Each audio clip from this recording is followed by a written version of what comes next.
Okay, this next part of the interview is very critical, so pay attention here. And I remember thinking, first of all, I could exhale. Probably people want to hear what I have to say, and I'll be able to keep saying it. So I didn't think past that. Right. I knew I could eventually do something in life. Like, I wasn't worried about me eventually, but I was worried I couldn't keep talking.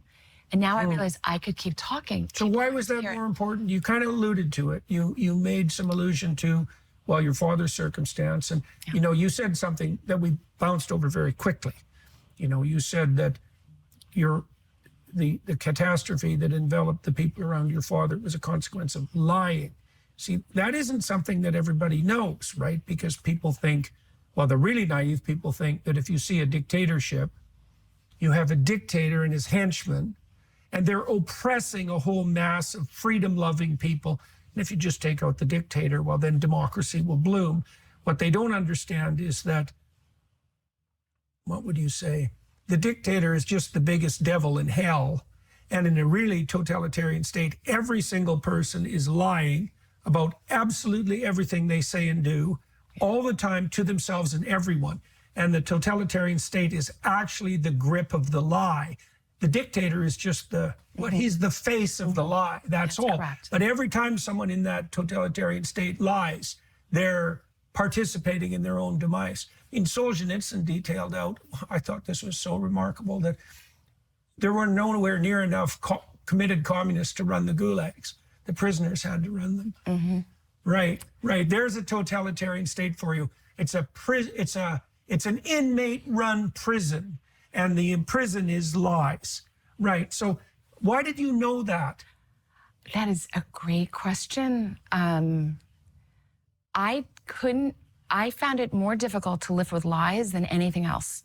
Nothing else mattered. Why? But speaking the truth. I think living in lies sucks your soul, sucks your energy.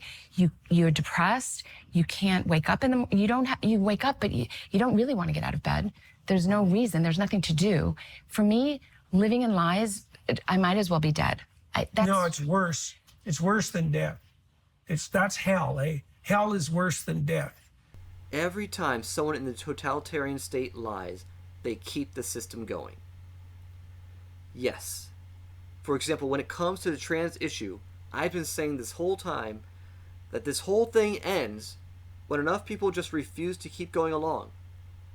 Oh, I'm really a boy when clearly that's a girl. When men can enter women's spaces, and men can dominate female sports, and can enter women's prisons and them because they just identify as a woman. That stuff goes on because we have chosen to just go along with it, even though I know the majority of people don't actually believe it. But we think we have to be polite, so we go along with it. I mean, because they'll kill themselves otherwise. So we've been manipulated into going along with a narrative that we know is false.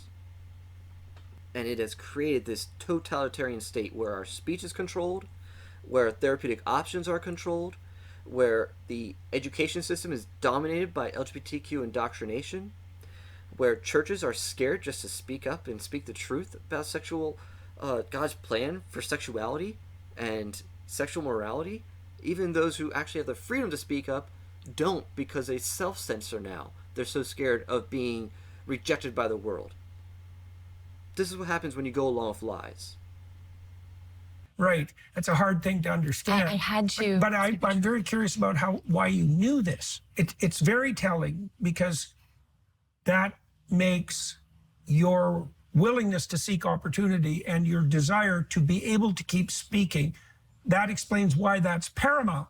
Now, the reason I'm making a case of that is because, well, I don't know how many physicians leapt to your side, but I've seen how many psychologists in Canada have leapt to mine, and it's basically zero, right? Zero is a very low number.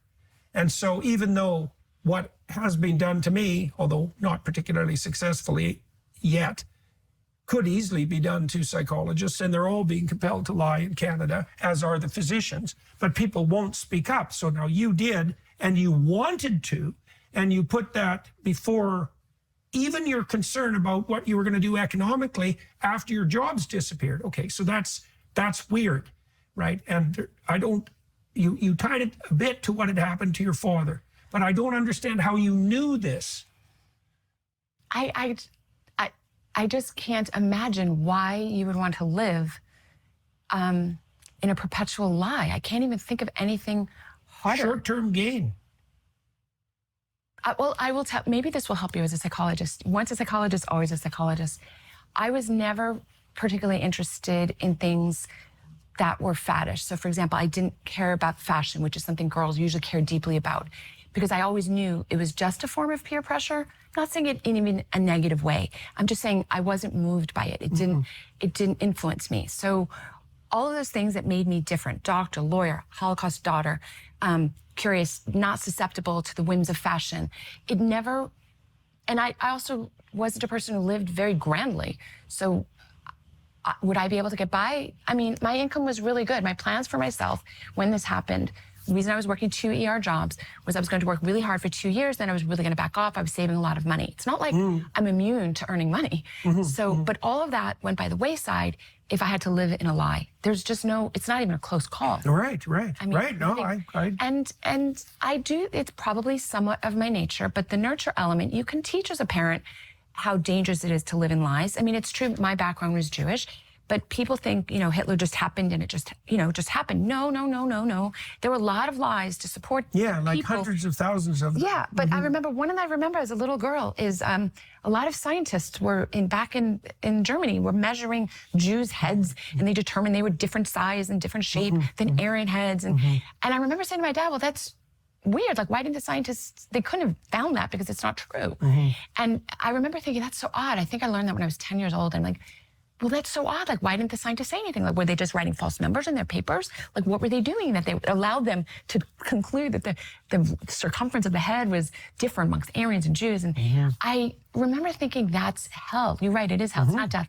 It is hell to live in a world where you can't speak. The First Amendment exists not just so you can hear what I have to say, but humans have a need to speak truth.